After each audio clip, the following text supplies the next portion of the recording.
Hello, this is Missi Information live on location in my living room, approximately 100 feet away from where I usually record these, because I need the space, not just the space away from the space I usually record these, but just the space to be able to bring in two different guests live here in my house.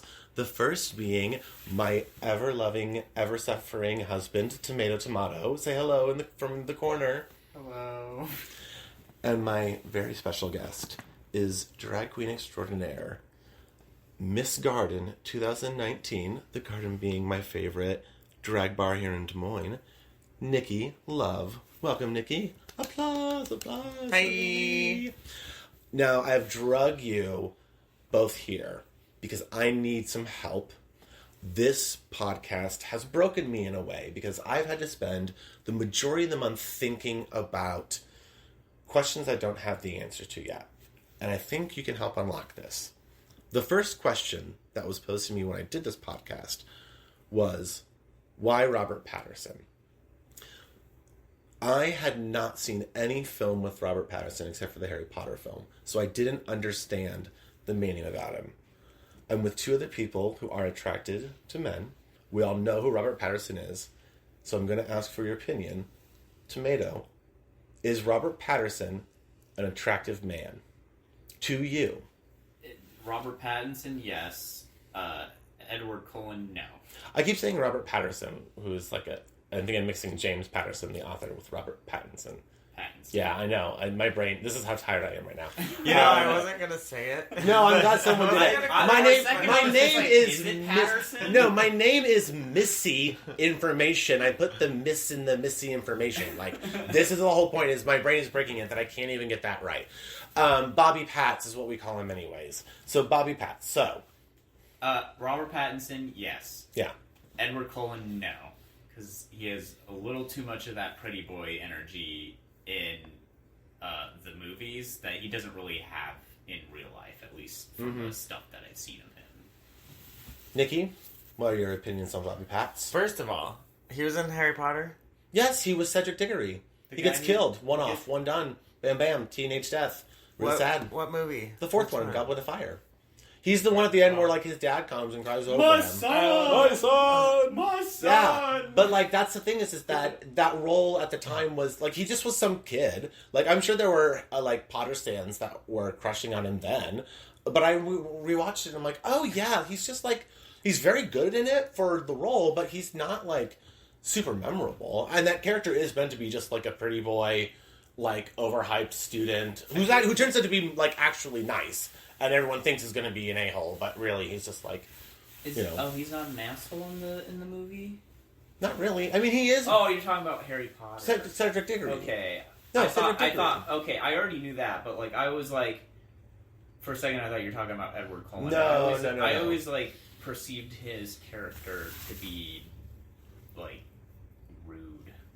Well, here's the thing. Well, go ahead. Actually, I need to finish your thought of Nikki, and we need officially on the record. Yeah, I was definitely gay for him. Yay! We have a split opinion. Yeah, he was cute. Mm-hmm. No, was it? I didn't watch the movie, so I don't know about his character in the movie. But that's I've never fine. watched Twilight. No, but that's good. But this is what I just needed. I just needed the opinion that someone in the room actually had an attraction to him, because I'm in this weird transition mode where the first half they are so slathered him up in white makeup where I was wait a minute, is this what people were attracted to? And then midway through they start to get in either better lighting or less worse makeup, and I don't know if it's some sort of character thing where he's less pale because he drank blood or something. Yeah, okay. You can't tell me he's not, good-looking man in that photo. Oh, definitely. Yeah. Beautiful. I just don't him but in, the way swooning, he I don't know. Well, so I'll say the person around this time... Then let me look up. I was thinking about this. So the person around this time that I had a crush on was Andrew Garfield. And that was a time of the Imaginarium of Dr. Parnassus when that came out. And he was in it, and I was like, oh, just very cute, attractive boy. And I watched that movie more times than probably any other human has, simply because he was in it. Yeah, like, look, he pulled up the picture of Edward Cullen. Like, just the shades of makeup. And that looks maybe even CGI'd, like, at that point. It looks like it's from one of the later films. But, like, it's so bad. And yeah, he's playing a pasty vampire, but there's still... I'd still fuck with it. Oh, if you'd fuck with it, I'm going to pull up... So... Alice Lee, who is the person who roped me into doing this to begin with, simply by just saying, you should watch Twilight. And then said, do it 4 minutes at a time, which is a great idea. In theory, and in practicality. We did some AA art the other day. I was getting some prompts from her. So we did Edward Cullen by Robert Mapplethorpe. And I need to pull up the photo because if you were attracted to Edward Cullen, I need to get your opinion on this. And this is on Missi Information's Twitter at Missi Info, and that's Missi with an I. Do my profile. And while we do this, then, yeah, just quickly, both of you, just say what you're familiar with and what you know about Edward Cullen. Just in terms of the plot of the film. It doesn't have to be exhaustive, but just the high level things that you know about him in the franchise in general. I just remember a lot of people hating the movie when it was happening. Like most of people hating it in the sense of like your friends or just the fact that it was Twilight and they were just like Stephanie Meyer and stuff. To me, I'm just like, it never really, like, it was one of those things that when you watch it, and I did like watch like maybe about 10 minutes of it once, was the part like just before she gets like saved from the car. Saved from the car, like when he puts his hand crash, out. Yeah. Yes. But I mean, like I saw that and like the inciting incident of their romance is that Edward Cullen saves her from a car crash by putting his hand out and literally just stopping the vehicle dead ass. But I honestly don't remember if that was just from the advertisement for it, because that was used a lot in the I was going to say, that's all I know was from the trailer, really. Yeah, and then I remember the dad being kind of cool. They have a good relationship, Bella and the dad. Like, it's really healthy. Like, that's because it's Bella and her dad, or Bella and his dad? No, Bella and her dad. Yeah, her dad is just like, "Hi, honey, I love you. Yeah, I hope you're doing good in school." And she's, "Shut up, Dad. All right, do you like any boys? What's going on with the boys?" I'm gonna be. He's a sheriff. He's solving murders though. Like he's trying to do his job. So he's that there is that. But he's the mayor, or not the mayor, the sheriff of the town. So that's like the escalation of it. In that regard. But he's it's not a divorced parent situation where like either the parents suck, like they're both apparently, good in their own way. Like I don't know what... Or like the dad is a buffoon. Wait, so doesn't he come and live with her? No, she goes to move with him. She goes to move with him. And because this is why. The mom is going on with her son to baseball, like either scholarship auditions or tryouts or training or something. So she's just traveling with him while he does this. So Bella went to go stay with her dad. And she's done it before because the people in the town, like, I didn't realize that Jacob knew her from, like, growing up because they come back and like, oh yeah, hey. And they haven't... You don't know who Jacob is? Jacob isn't that Taylor Lautner? Yeah, I can't. Oh, the werewolf guy. Yeah, okay. Too. My heart, y'all... Being just used to be. I don't know if he is anymore. Being sucked into this movie, my heart stopped to beat that someone didn't know who it was. It's like I envy you. I envy your ignorance in that moment. What you did not hear? Yeah, Team Jacob. Yeah, exactly. Yes, Team Jacob. Yes. That's a memory that got unlocked there. So what the audience did not hear while Alex was talking earlier was the silent nod and raised eyebrows that Nikki gave the Edward Cullen by Robert Mapplethorpe picture that I showed him. So it got the approval. It was very much a head nod. No, I didn't give the approval. And no, Tomato did not. No, again, Tomato is not on the side. We're 1 for 1. I'm split in the middle. I'm so repelled by Edward. So, go ahead. He looks like Edward Scissorhands. He does. I mean, yes. Edward Cullen, baby. I'll give you that. Yeah.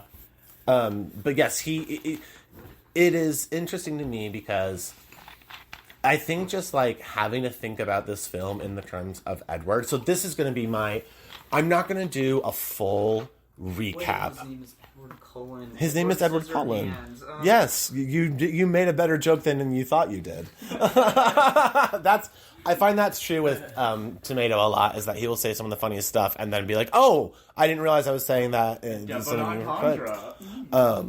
So Edward is like red flag clearance sale. Like, he is so manipulative and very demanding, and because he is 100-year-old 17-year-old, like there's this scene where they go to their house and they have dinner with the family. So Bella's there with all of them, and they're all like, the jokes are like, "We promise not to eat you," over and over and over. And they have a wall where it's framed all of his graduation hats, and they're just in like a frame where they're all patterned, and there's just like literally 100 of them. So he's living in this existential hell where he can't age, and so is always having to like perv on high schoolers because that's the age range he's in, but he's 100 years old. Yikes. And he should know better. But their relationship starts with trauma because the car crash we talked earlier is what starts it. But then he also saves her from one of the worst creatures in this movie, drunken frat boys. And so he saves her twice over. And at that point, she's like, "Well, I knew I'm going to be with him forever." So that's the film we're in. I'm in a film where this couple who should not be together are now in a relationship. And it starts with trauma. And we're ending this third week with them on the run because bad vampires came across them. The ones that kill humans now just want to suck Bella dry and are turning it into this giant, like, family feud where now they're just going after, like, the whole vampires, and they kidnapped Bella's mom. So there's mom napping that's happening in this first film. And I thought this was a series about vampires versus werewolves. And the werewolves haven't actually appeared yet. The myth and legend of them has been laid out, but there's not a single werewolf in this. So you haven't gotten to the Taylor Lautner part yet? Taylor Lautner's in it, but he's not... There's no werewolf transformation yet. Well, there was a baseball game. There was a baseball game where the vampires played against themselves. Okay. Isn't there, like, in the trailer, wasn't there a scene where he's, like, running through the woods and he, like, rips off his shirt and becomes a werewolf? That's like, probably a trailer, but I don't know if it's in this one. Teen Wolf? That... Oh. I mean, it could be in Teen Wolf. what we do in the shadows? No, it's... I know what you're talking about. It's just a question of, is it Twilight or one of the other Twilight films? I realized I just have the general arc in my head, but I don't know any of the specifics for any of the films or novels or movies. So I just have this weird delineation where Edward and Bella meet in high school. There's like werewolf and vampire beef. A lot of people die. And then Bella and Edward end up together with a daughter who again, I have to mention it every time because I still don't understand how this got into a major best-selling novel.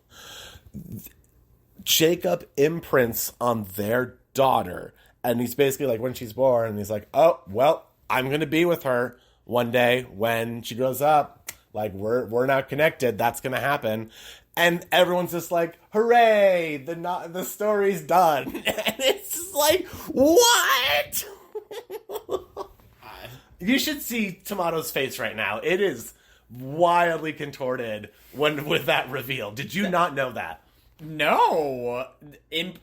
Imprinting, like, what? Like a duck to a like a hatchling or whatever? It's like, I think I don't know if it's meant to be, because again, I'm not seeing it, I just have know this. I don't know if it is mystical, mythical metaphysics or like animalistic, what the explanation for this happening is. Yes, this was in a novel and a movie. The wolf guy was like dibs. Yeah, I mean, essentially, but it's not like, but he didn't, but he's not choosing it. Jacob didn't choose it. It just like happens. Like that's the thing. I think so. It's not like he's like walking up and saying, he's like, oh, dibs. He's just like, so hey, just FYI. It's more of like that. I'd be like, you can leave now. Bye. But we're bound in. I don't know what the morals of this world are because the vampires aren't like the vampires of the world that I know. Like it's vampires in real life. Yeah, didn't you? Oh, have I not told you? We'll talk about this afterwards, after the recording.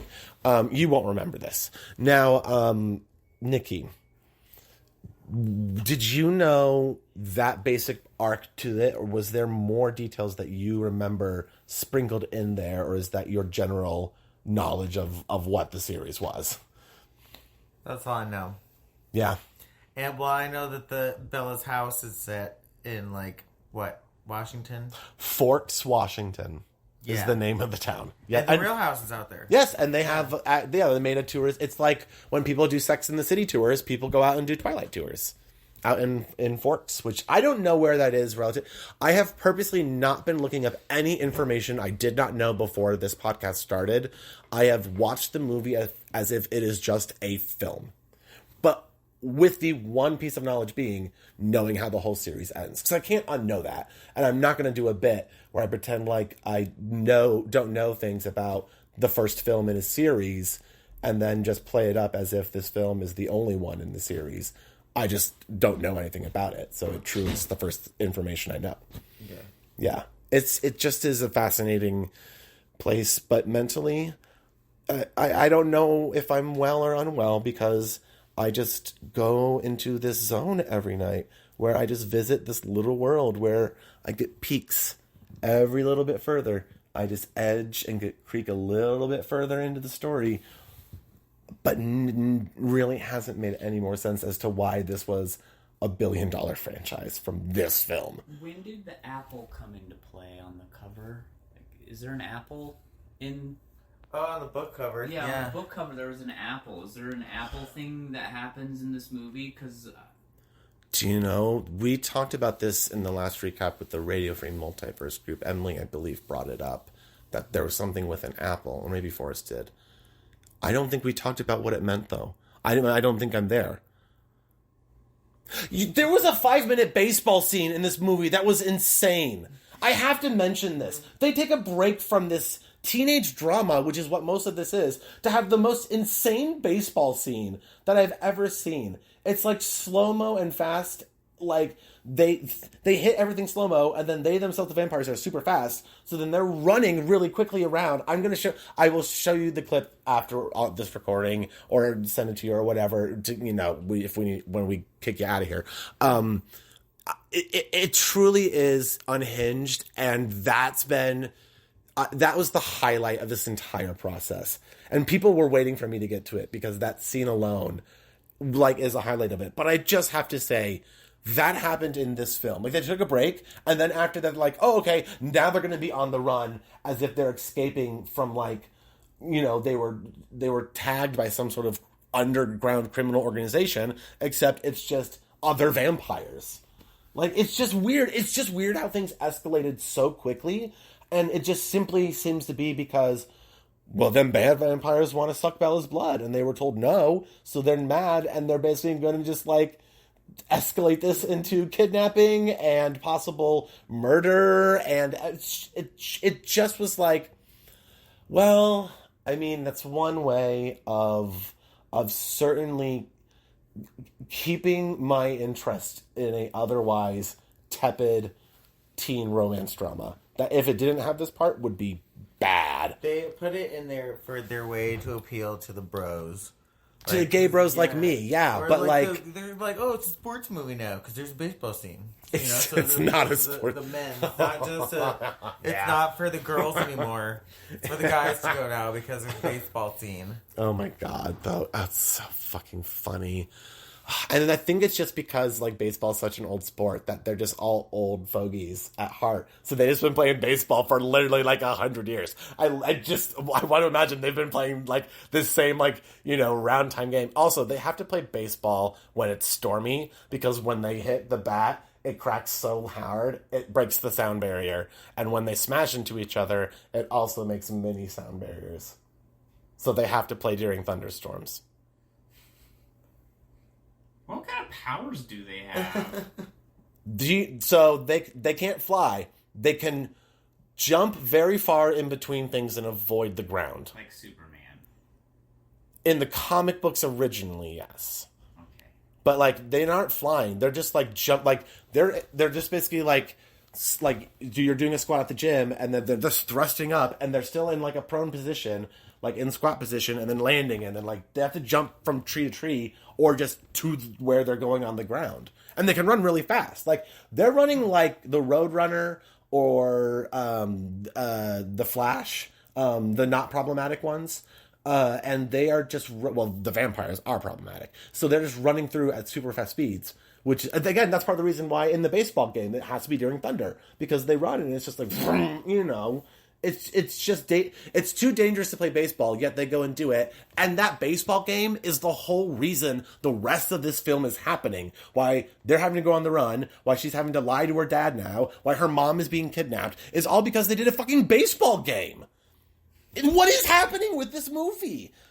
I can't predict it, so I'm just enjoying the ride. That's the part that I'm enjoying, is that I can't anymore predict what's happening. So I just, you sort of have to give up a certain level of seriousness within it, and you can just like laugh and just enjoy it. It's weird. Yeah. I'm not watching the movie. I know I'm not making you watch it. I know. Watch it. I mean, I've exhausted all my thoughts about it. That is all that I had. And I want to just thank you two for being here to let me just dump and vent and get all of that out with two people who at least are giving some more insight into the Bobby Patness of this all and helping me on this journey of possible sexual discovery. Who knows? By the end of this film, I might be hostage to Edward and think, yes, I'm Team Edward all the way. Yes, I want you to swoop in and save me from a car wreck, please. Like, I just need a man, a pale man, to come in and make all my life decisions, and that's what I want. I need a Edward. Yeah, I that's why I don't want to watch the movie, because I may find that could be attracted to vampires. So I don't want to cross that path. Mm-mm. If you want to reverse that, watch The Vampire's Kiss with Nicolas Cage. Any attraction you had to vampires will just leave your body. It will feel like fluids just draining out of you. It's the least sexiest vampire-related film ever, mostly because the vampire person in question is Nicolas Cage, and he's unhinged. What about that Disney movie, Mom's Got a Date with a Vampire? Wait, which one's that? Disney Channel original movie. Oh, I remember a lot of the Disney Channel original movies. I remember like Luck of the Irish. That's the one that was like my big one. But what was Smart House? Oh, Smart House 2, yes. With Kathy Sagal. But okay, quickly we can end with this. Tell us about my mom is dating. What was it? My mom was dating a vampire. Mom's Got a Date with a Vampire. Okay, please give a summation. Who stars in it? Who's the kid and who is the mom? It was a Disney Channel original movie. Well, you just watch it. It's got well, you just watch it. That's a lie. That is besmirching the name of such great people as Andrew Lawrence and I can't remember anyone else. He was the first one I thought of. So that clone movie. It's got Caroline Rhea. Oh, I love Caroline Rhea. And it's got. I'm gay, of course. I love Caroline Rhea. I don't know. Do you know any of these other people? Matt O'Leary's in it. Yeah. Okay. Oh my word. There's like not a lot. Oh, Robert Carradine. Okay. So interesting. I vaguely remember this. I'm sure I saw it at the time, but I also never had the Disney Channel, so those were a lot of one and done in the back of my head things that I just have not had a chance to visit. And I will not be watching 4 minutes at a time every single month. I will watch them for my own amusement. But I still have an episode to record tonight to get forward by 4 more minutes. So, Nikki, Tomato, I will be letting both of you go. Thank you so much for joining me for this recap tonight. Thanks. Thank you.